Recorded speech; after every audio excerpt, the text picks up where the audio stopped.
आज जो है हम लोग पढ़ने चल रहे हैं, देखने चल रहे हैं टेंस के बारे में। है टेंस का एक वीडियो अपलोड किया गया है यूट्यूब पर।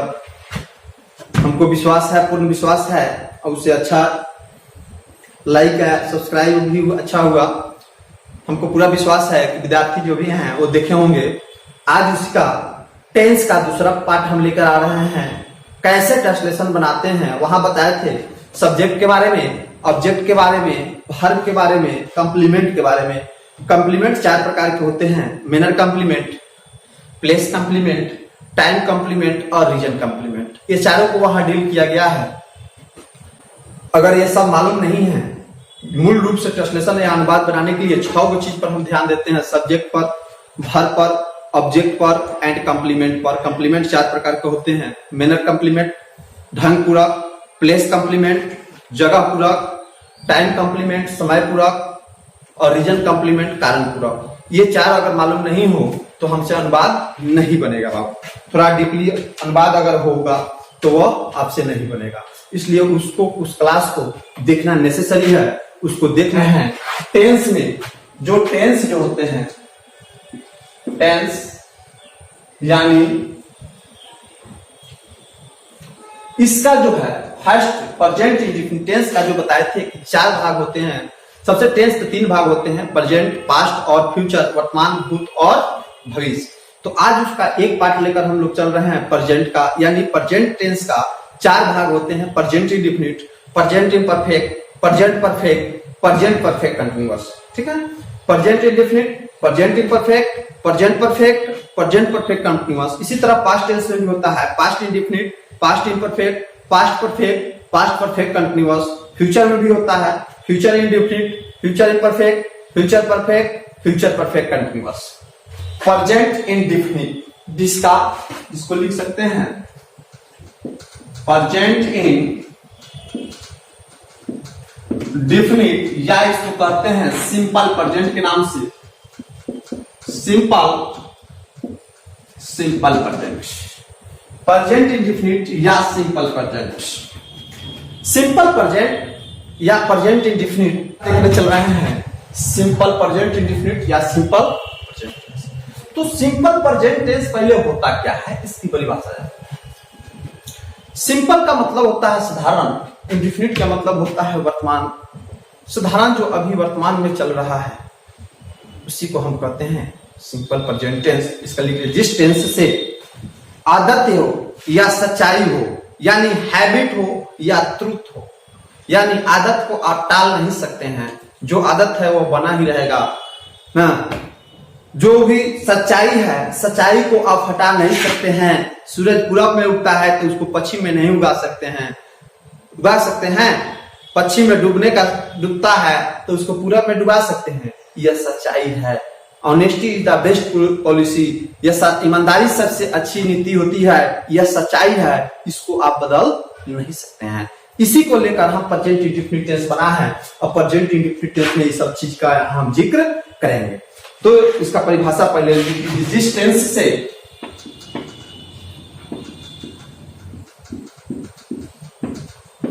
आदत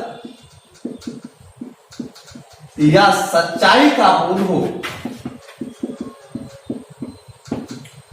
सच्चाई का बोध हो, जिस टेंस से आदत या सच्चाई का बोध हो, उसे हम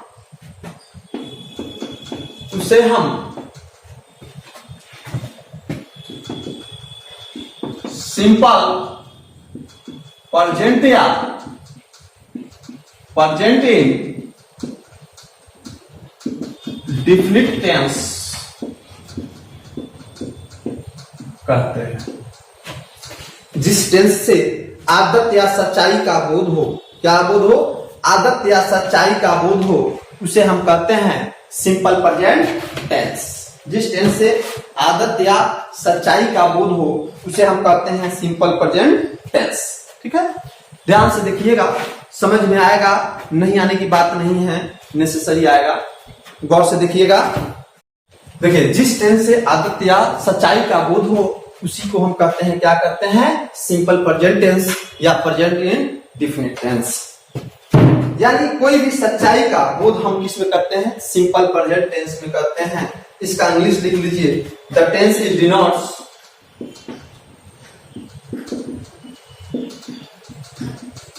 habit and truth,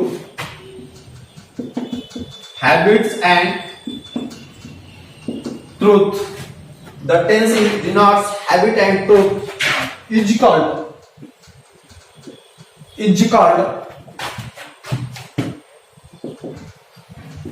simple present tense. The tense is denotes habit and truth is called simple present tense. Habit मतलब होता है आदत और truth का मतलब होता है वह सच्चाई।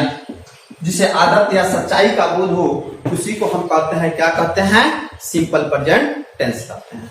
इसका पहचान हम लोग लिख ले पहले कि पहचान क्या होता है। पहचानने का तरीका यानी पहचान यानी साइन। देखिए इस टेंस में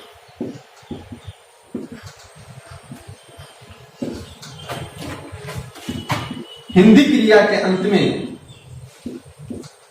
हिंदी क्रिया के अंत में ता है, ती है, ते हैं इत्यादि लगा रहा।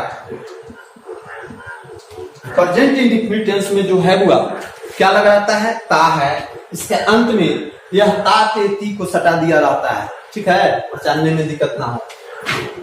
इस टेंस में हिंदी क्रिया के अंत में ता है, ती है, ते हैं इत्यादि लगा रहता है, उसी को कहते हैं हम सिंपल प्रेजेंट टेंस, ठीक है। अब देखिए इसका स्ट्रक्चर जो है बाबू, सब्जेक्ट प्लस V1 या V5 plus object plus complement MPTR। एक और है, इसका अनुवाद बनेगा एक्टिव वॉइस, दूसरा object plus is are M plus V3 plus complement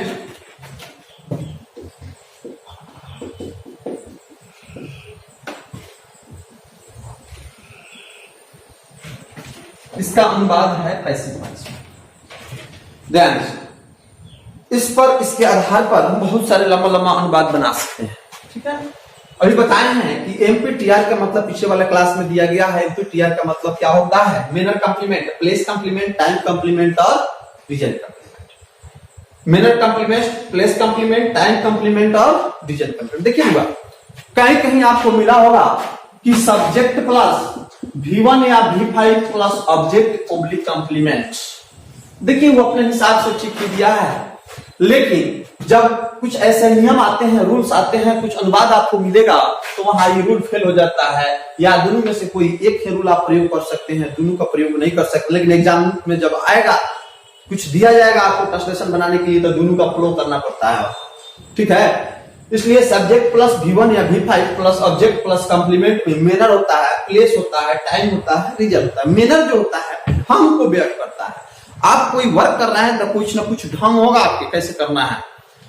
बिना ढंग का, बिना तरीका का कोई काम नहीं होता है। प्लेस है तो कुछ ना कुछ, अगर कोई वर्क कर रहे हैं तो कुछ ना कुछ जगह आपके पास होगा, कहाँ कर रहे हैं इसका जगह का मालूम आपको होगा, कुछ ना कुछ जगह वहां आपको देगा, ठीक है ना। उसके बाद टाइम, टाइम कॉम्प्लीमेंट, यानी अगर कोई वर्क कर रहे हैं तो कुछ ना कुछ समय आपको होगा, बिना समय का कोई काम नहीं होता है।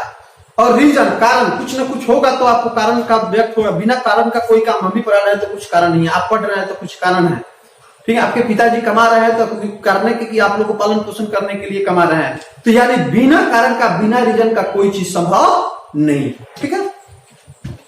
यहां आगे देखिए, ऊपर हम देख रहे हैं, देखिए कुछ अनुवाद इस पर हम दे रहे हैं आप लोग को। जैसे मैं प्रतिदिन सुबह 7 बजे, मैं प्रतिदिन सुबह 7 बजे मैं प्रतिदिन सुबह 7 बजे अंग्रेजी पढ़ने, मैं प्रतिदिन सुबह 7 बजे अंग्रेजी पढ़ने चकिया जाता हूं। ध्यान दीजिएगा। देखिए, कोई भी अनुवाद विद्यार्थी कहता है कि नहीं बनता है, क्यों नहीं बनता है? उसका कंसेप्ट नहीं क्लियर है, तो उसे एक क्या 10 साल में नहीं बनेगा, जिंदगी भर पढ़ते रह जाइएगा, नहीं बनेगा आपसे। और दूसरा भी कि ऑक्सफोर्ड के बारे में कर रहे हैं, एक्सीलेंट के बारे में कर रहे हैं, तो उसमें बहुत इजी क्वेश्चन रहता है, ठीक है ना। उसमें इस तरीका का क्वेश्चन बहुत ही कम ही दिखाई देगा आप लोगों को। तो मैं प्रतिदिन सुबह 7 बजे अंग्रेजी पढ़ने चकिया जाता हूं। ध्यान दीजिएगा। हुआ सबसे पहले कोई भी अनुवाद हो, अगर आपको समझ में आ जाए, छांटने का तरीका मालूम चल जाए, तो वो अनुवाद आपसे बन जाएगा। मैक्सिमम 90% विद्यार्थी को सब्जेक्ट, ऑब्जेक्ट और वर्ब नहीं बुझाता है, यानी कंप्लीमेंट नहीं बुझाता है, और अनुवाद बनाने चल देता है, तो ऐसे विद्यार्थी से तो गलत हो ही करता है। तो उस विद्यार्थी के लिए हम कह रहे हैं कि आज मेरा कंसेप्ट देखें, कल से आपको दिक्कत नहीं होगा, ठीक है। और बने रहिए, और अदर भी विद्यार्थी को भी आप शेयर कीजिए, उसको भी लाभ हो। तो यहां हम बताए हैं subject plus V1 plus object plus complement, यानी मूल रूप से देखने का मतलब है कि V1 और V5 के बारे में हम पहले वाले क्लास में हमारे YouTube पर वर्ब के दिया गया होगा चैप्टर, जब हम वर्ब पढ़ाएंगे तो वहां हम बताए हैं, इसको वहां देखते चलिएगा। तो मैं प्रतिदिन यहाँ सबसे पहले इस सब का सब्जेक्ट पहचानने का ट्रिक भी बताया है, तरीका भी बताया है, ऑब्जेक्ट पढ़ने का तरीका बताया है, वर्ब को पहचानने का तरीका बताया गया है। तो मैं प्रतिदिन सुबह 7 बजे अंग्रेजी पढ़ने चकिया जाता हूँ। कौन पढ़ने जाता है? कौन चकिया पढ़ने कौन जाता है? तो मैं जाता हूँ। तो कौन से आपको बताए थे कि सब्जेक्ट पहचाना जाता है, और कहा जाते हैं? तो जाता है क्या हो गया? वर्ब। वाक्य का अंतिम शब्द जो होता है बाबू, वर्ब होता है। चकिया जो है, चकिया एक जगह है, इसलिए प्लेस हो गया। किस कारण से जाता है? तो अंग्रेजी पढ़ने जा रहा है। इसका कारण यही है कि वो इंग्लिश पढ़ने जा रहा है। यह रीजन कॉम्प्लीमेंट हो गया। कब जाता है? प्रतिदिन सुबह 7 बजे, यानी यह क्या हो गया? टाइम हो गया। देखिए इसमें दिया हुआ है कि नहीं, ये PTR दिया है कि नहीं दिया है? दिया है ना, दिया है ना। बस इसी आधार पर अब दूसरा बात कि आपको कहीं कंफ्यूज हो रहा होगा कि सर इसको कैसे बनाए, आपको 2 स्ट्रक्चर दिए हैं। बात सत्य है, मैंने बताया है कि सब्जेक्ट जिसमें हो, पीछे कंसेप्ट दिया है, अगर वाक्य में सब्जेक्ट हो तो उसका अनुवाद एक्टिव वॉइस में बनता है, और ओनली ऑब्जेक्ट हो तो उसका अनुवाद पैसिव वॉइस में बनता है। एक और लिखाए थे, सब्जेक्ट और ऑब्जेक्ट अगर दोनों वाक्य में रह रहा है तो उसका भी अनुवाद हम एक्टिव वॉइस में बनाते हैं। ये कंसेप्ट भी दिया गया है। तो यहाँ जो है, यहाँ सब्जेक्ट है, ऑब्जेक्ट इसमें नहीं है, कोई बात नहीं है, लेकिन सब्जेक्ट तो है ना। तो सब्जेक्ट है तो अनुवाद भी कितने में बनेगा बाबू? एक्टिव वॉइस में बनेगा ना। तो एक्टिव वॉइस में अगर बन रहा है तो ऊपर वाला स्ट्रक्चर का प्रयोग यूज लेंगे हम लोग, नीचे वाला का पैसिव वॉइस में रहता तब ना नीचे वाले का प्रयोग करते हैं। यहाँ ऑब्जेक्ट आता तब तो नीचे वाले का प्रयोग करते हैं, लेकिन यहाँ करना है किसको? ऊपर वाले का, यानी एक्टिव वॉइस में यह बात बनेगा तो बनाया जाए, इस पर इसी स्ट्रक्चर को बैठा दिया जाए। आंसर आपका तैयार है।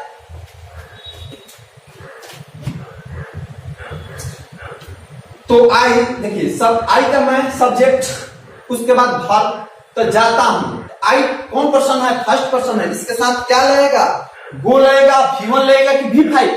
यानी V5। आई गो टू, ठीक है, कहां जाता हूं?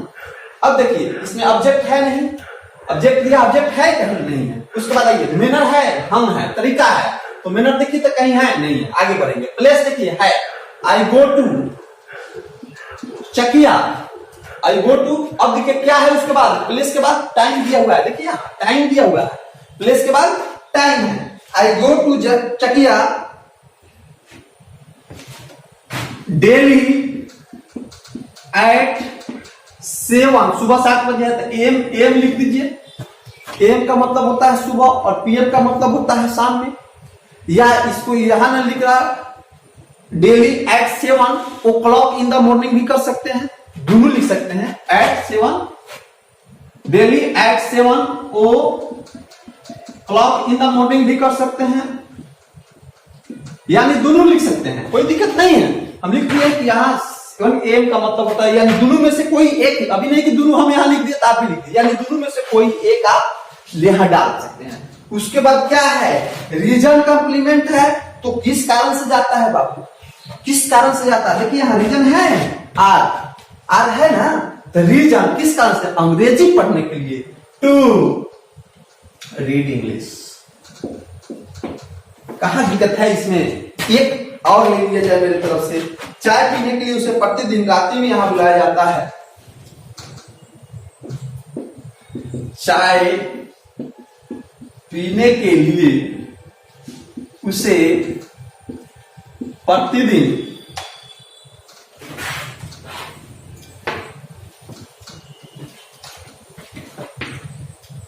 चाय पीने के लिए उसे प्रतिदिन रात्रि में यहां बुलाया जाता है, बुलाया जाता है। देखिए वो बहुत लंबा लंबा बताएंगे, हम लंबा लंबा अनुवाद बताएंगे, उससे डरने की जरूरत है, उस चुटकी में बनेगा। देखो हम बता गया सब्जेक्ट प्लस V1 या V5 plus object plus complement APTR। देखिएगा यह एक्टिव वॉइस और यह जो है बाबू वह किसमें है, पैसिव वॉइस। ठीक है, ठीक है, यहां APTR है। अब चाय पीने के लिए उसे प्रतिदिन रात्रि में यहां बुलाया जाता है। आपको बहुत टफ लग रहा होगा, थोड़ा देखिए, 2 मिनट ध्यान दीजिए, बनाने का प्रयास कीजिए। चाय पीने के लिए उसे प्रतिदिन रात्रि में यहां बुलाया जाता है। आपको लग रहा होगा कि सर क्या दे रहे हैं, बहुत टफ है, लेकिन टफ बाबू नहीं है, जिस तरह यह बना है ना उससे और आसान है, यार ये भी आसान है। ठीक है, मैं प्रतिदिन, याद देखिए मैं जो था, सबसे पहले इसका पहचानने का तरीका बताए, जानेंगे हम कि पहचानेंगे कैसे, पहचानने आ गया तो आपसे अनुवाद बन गया। तो सबसे पहले इसको पहचानना, किसे बुलाया जाता है, उसे बुलाया जाता है। आप उस ऑब्जेक्ट के बारे में पढ़ाए थे ना, किससे किससे क्या से ऑब्जेक्ट पहचाना जाता है, वहां ट्रिक बता दिए थे, तो उससे पहचाना जाता है। तो उससे यह क्या हो गया, ऑब्जेक्ट। जो मेरे पीछे वाले वीडियो नहीं देखे हैं वो कृपया हमारे YouTube चैनल AEC चकिया डालकर अपलोड कर उसको देख सकते हैं, वहां देख लीजिए। उसके बाद एक क्लास देखिए, खूब अच्छा समझ में आएगा। क्या वाक्य का अंतिम शब्द बताए थे कि क्या होता है बाबू, वर्ब होता है। वाक्य का अंतिम शब्द वर्ब होता है, तो वाक्य का अंतिम में है ना, है बुलाया जाता है, यह वर्ब हो गया, कहां दिक्कत है। उसके बाद देखिए किस कारण से बुलाया जाता है, किस कारण से बुलाया जाता है, तो चाय पीने के लिए बुलाया जाता है। क्या, चाय पीने के लिए, चाय पीने के लिए क्या हो गया, रीजन हो गया, ओके ना जी, चाय पीने के लिए रीजन हो गया। अच्छा, कब बुलाया जाता है, प्रतिदिन रात्रि में, तो रात्रि क्या हो गया, टाइम हो गया, समय को डिनोट कर रहा है। और कहां बुलाया जाता है, तो यहां बुलाया जाता है, यानी यहां क्या है, कुछ न कुछ जगह होगा ना यहाँ का, तो यहां क्या हो गया, ही प्लेस। ठीक है, मैंने अभी थोड़ा देर पहले बताया है कि जब अनुवाद में सब्जेक्ट अगर नहीं हो, ऑब्जेक्ट हो, तो उसका अनुवाद बनता है पैसिव वॉइस में बनता है। यही ना बताए थे, उसका अनुवाद कब बनेगा, पैसिव वॉइस में बनेगा। तो इसका अनुवाद हम जान रहे हैं कि किस में बनेगा बाबू, पैसिव वॉइस में बनेगा, बनेगा ना पैसिव वॉइस में। तो चलिए पैसिव वॉइस में हम लोग बनाते हैं इसको। सबसे पहले तो पैसिव वॉइस नीचे वाला स्ट्रक्चर है, यहाँ है ना, यह नीचे वाला स्ट्रक्चर पैसिव वॉइस में है, तो इस पर हम बनाने चल रहे हैं। तो उसे है, तो उसे का क्या हो जाएगा बाबू, ही हो जाएगा ऑब्जेक्ट, उसे का क्या हो जाएगा, ही। नेक्स्ट, अच्छा पैसिव वॉइस में हम हेल्पिंग वर्ब का प्रयोग करते हैं, इज आर एम का करते हैं ना, और वर्ब का कौन रूप, तीसरा रूप, इज आर एम, ही के साथ क्या लगेगा, इज किया, इज, ही इज। अच्छा, बुलाया जाता है, यहाँ वर्ब है, मेन वर्ब का तीसरा रूप, तो बुलाया जाता है, ये वर्ब है ना जी, यहाँ वर्ब है ना, ये ना वर्ब है, तो बुलाया जाता है, तो क्या हो जाएगा, कॉल्ड, ही इज कॉल्ड। अब देखिए सब्जेक्ट ऑब्जेक्ट हो गया, इज आर एम हो गया, वर्ब। अब कॉम्प्लीमेंट का ये मैनर है इसमें, देखिए तो इसमें कहीं एम है, ढंग बता रहा है, नहीं बता रहा। प्लेस दिया हुआ, प्लेस दिया हुआ है, he is called here, यानी जगह को व्यक्त कर रहा है, यहां है प्लेस, is called here। उसके बाद कब, प्रतिदिन रात्रि में,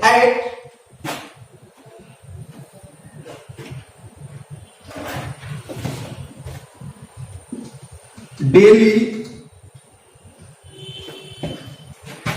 at he is called here at daily night, he is called here daily at night कर दीजिएगा, daily at night he is called here, यह टाइम है, टाइम के पहले एट का प्रयोग होता है, he is called here daily at night। अच्छा, ये इस चीज के लिए बुलाया जाता है, चाय पीने के लिए, तो to take tea, to take tea, समझ में आएगा? चाय पीने के लिए उसे प्रतिदिन रात्रि में यहां बुलाया जाता है। तो सबसे पहले इसमें चूज करेंगे, सबसे पहले इसमें हम चूज करेंगे कि क्या है, ऑब्जेक्ट कहाँ है, वर्ब क्या है, सब्जेक्ट कहाँ है, मेनर कॉम्प्लीमेंट कहाँ है, प्लेस कॉम्प्लीमेंट कहाँ है और टाइम कॉम्प्लीमेंट कहाँ है। तो यहाँ देखें कि हम यह ऑब्जेक्ट हुआ, ये टाइम हुआ, यह प्लेस है, ये बुलाया जाता है, वर्ब है और चाय पीने के लिए कारण रीजन हमको दिया है। तो इसे बना ही इज कॉल्ड हियर, यानी हाई हो गया सब्जेक्ट, ई हो गया आपका हेल्पिंग वर्ब, ई हो गया V3, ये हो गया प्लेस, ये हो गया टाइम और यह हो गया रीजन कॉम्प्लीमेंट। कोई दिक्कत? नेक्स्ट, अगर किसी को कोई प्रॉब्लम है तो कमेंट जरूर करें।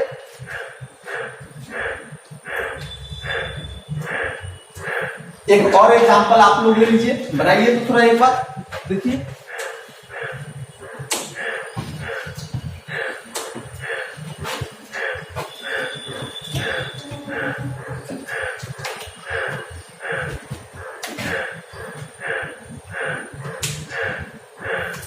संजय मुझे बहुत अच्छी तरीका से जानता है,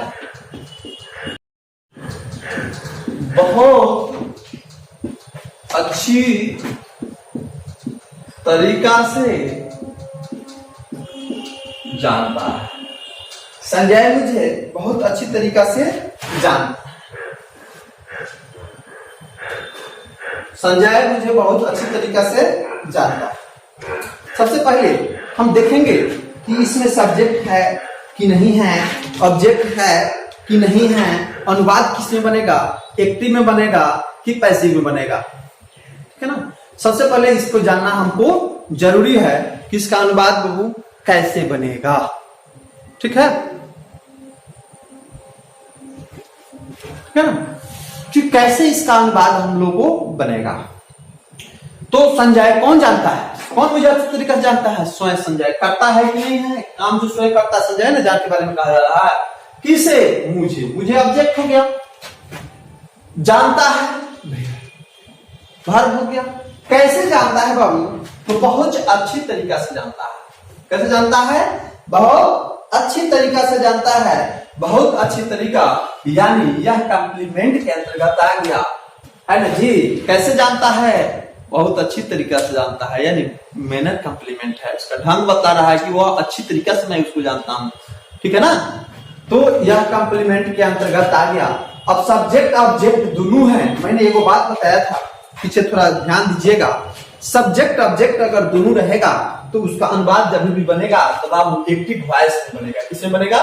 देखिए 90% जो है ना वॉइस हम टेंस में पढ़ाते हैं, और बाद में भी मैंने वॉइस पढ़ाते हैं, बाद में भी हम पढ़ाते हैं, लेकिन बाद में उसको बदलने का तरीका बताते हैं कैसे बनता है।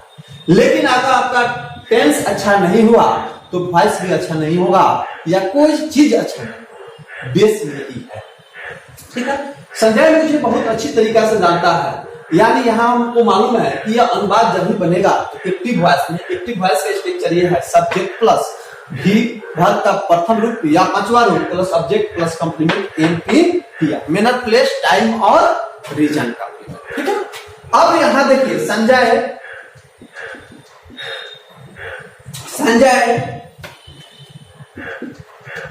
यहां थर्ड पर्सन है तो वर्ब का कौन रूप लगेगा हुआ? पांचवा रूप। संजय थर्ड पर्सन है तो यह वर्ब का पांचवा रूप। संजय नोज मी, किसे जानता है? मुझे जानता है, वेरी वेल,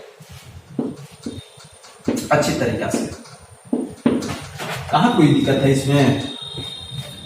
संजय अच्छी तरीका से जानता है, मुझे अच्छी तरीका से जानता है, कोई दिक्कत? नेक्स्ट एक और ले लीजिए। वह मुझे हृदय से प्रेम करती है,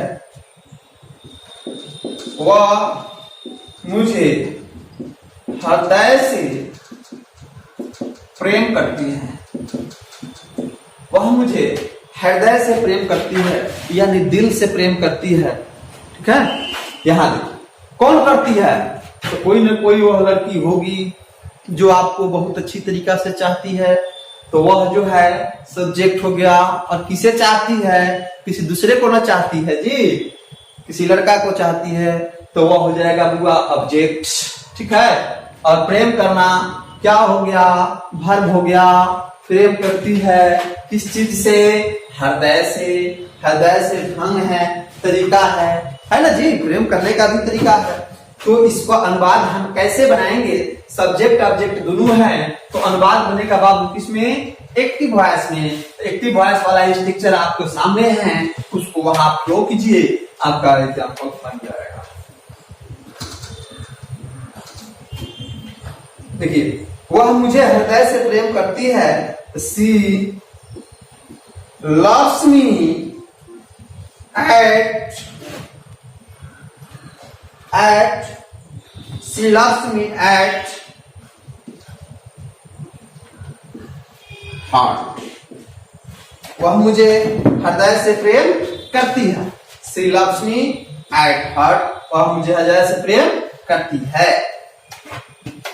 तारे आकाश में टिमटिमाते हैं, तारे आकाश में टिमटिमाते हैं। कौन टिमटिमाते हैं? बन जाएगा स्टार्स। देखिए,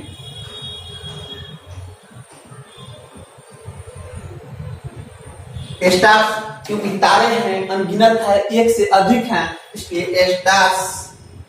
twinkle twinkle in the sky. तारे आकाश में टिमटिमाते हैं। नेक्स्ट, इसी का नेक्स्ट टॉपिक नेक्स्ट वीडियो में लेकर आएंगे। जय हिंद, जय भारत। और आप लोग से अनुरोध है कि 11th के लिए है, 12 का भी ग्रामर पढ़ाया जाएगा। 12 वाले विद्यार्थी उत्साह नहीं होंगे, सब पढ़ाएंगे। अभिषेक सर हैं तो सब नामुमकिन है। आप लोग पढ़ते चलिए और लाइक और सब्सक्राइब कर दीजिए, कमेंट करते रहिए कि हमको भी पढ़ाने का मन करेगा। कमेंट जितने कीजिएगा उतना ही पढ़ाने का मन करेगा और अच्छा से अच्छा बेहतर देंगे। किसी को समझ में नहीं आ रहा है तो कमेंट में लिख कर भेजिएगा, फिर उसको हम सॉल्यूशन करेंगे। थैंक यू, धन्यवाद।